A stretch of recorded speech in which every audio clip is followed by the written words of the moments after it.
مشال شائستہ بیگم کے سوال پر اچانک بوکھلاہٹ کا شکار ہو گئی، جسے کچھ سمجھ نہیں آ رہا تھا۔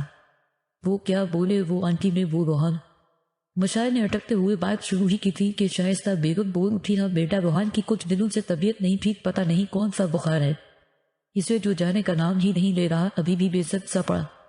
شائستہ بیگم نے مشال کی بات کاٹ کر اپنی بات مکمل کی تو مشال کو ایک طرح سے سکون بھی ملا، مگر دوسری طرف وہ روحان کا سن کر پریشان بھی ہو گئی تھی۔ بیٹا اندر آ جاؤ۔ شائستہ بیگم کو اچانک کچھ یاد آیا تو وہ دروازے سے ایک طرف ہٹتے ہوئے بولے، نہیں نہیں آنٹی، میں پھر کبھی آؤں گی۔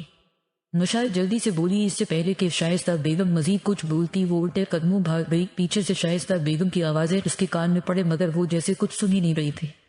مشال جلدی گھر پہنچی، اس کی حالت بالکل غیر ہو چکی تھی۔ گھر داخل ہوتے ہی 2-3 گلاس پانی کے وٹاوٹ پی گئی۔ اس نے شکر ادا کیا گھر میں سب سو رہے تھے، ورنہ جیسے اس کی حالت تھی جانے کتنے سوالوں کے اسے جواب دینے پڑتے۔ وہ کمرے میں سکون سے جا کر لیٹ، اس کا دل چاہا تھا کہ وہ روحان کو جا کر دیکھے، مگر اس کی ہمت نہیں ہوئی تھی۔ جتنا اس نے کر دیا تھا اس پر بھی اسے یقین نہیں ہو رہا تھا۔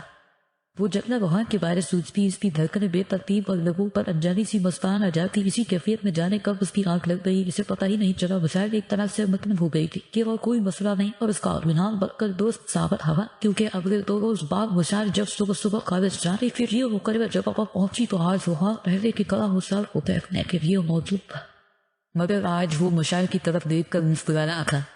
مشال کی کیفیت پہلے جیسی ہونے لگ گئی تھی، اسے پتہ ہی نہیں چلا وہ کب روحان کی طرف دیکھ کر مسکرا دی تھی۔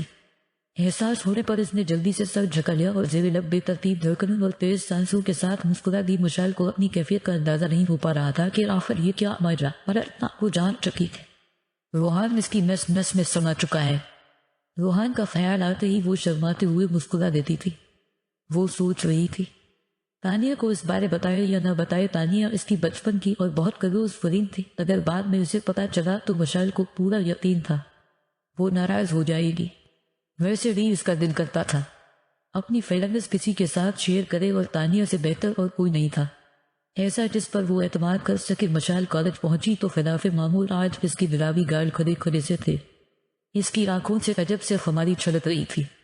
تانیہ نے مشال کی خوشگوار عادت دیکھتے ہی اس کے گالوں کا بوسہ لیا اور ہنستے ہوئے کہا، مشی لگتا رات بھر ہاتھی سے بات کرتی رہے، تب ہی گائے اتنے سور تمہارے وہ آنکھیں چمک رہی۔ مشال نے ہاتھی کی فکر کو بناتے ہوئے کہا، میں تانیہ یہ بات ہے نہ کسی کو سکون جگہ بیٹھتے پہ ساری بات بتاتی تمہیں، چلے مکالمہ شروع جائے، میں اب ہم تن گوش ہوں۔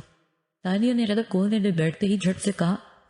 مشال کو سمجھ نہیں لگ رہی تھی وہ کہاں سے شروع کرے، پھر اس نے آہستہ آہستہ ساری کہانی تانیہ کو سنا دی۔ مشی تم واقعی سچ کہہ رہی ہو نا؟ تانیہ نے مشال کی باتیں سنی تو حیرانی سے بول پڑی، ہاں تانیہ، مجھے سچ میں خود نہیں پتا پھر کیا ہو گیا ہے، مگر میں نے خود کو جتنا روکنا چاہا اس کی طرف کھنچی چلی گئی۔ مشال نے سوچ دیا بولتے ہوئے کہا، لیکن مشی راتی کے ساتھ تمہاری بات تو اس کا کیا ہوگا؟ سوچا تم نے تمہاری فیملی وغیرہ؟ تانیہ نے مشال کی طرف دیکھتے ہوئے فکرمندی سے کہا، یار مجھے نہیں پتا کیا ہوگا، مگر میں جتنا جانتی روحان کے بغیر مجھے چین نہیں پڑتا، میں خود کو اس کے سامنے بے بس محسوس کرتی پتا ہے یہ کیا ہوگا، مجھے خود نہیں سمجھ لگ گئی۔ مشال نے دل سے کہا، روحان کا نام لبوں کا آخری اس کا دل زور سے دھڑکا، تمہیں محبت ہو گئی ہے؟ مشی اس سے پر کچھ نہیں ہے، یہ محبت بھی ایسی جو تمہیں سب کچھ بھلائی بیٹھی، بس روحان ہی چاہے تمہارے حواسوں پر۔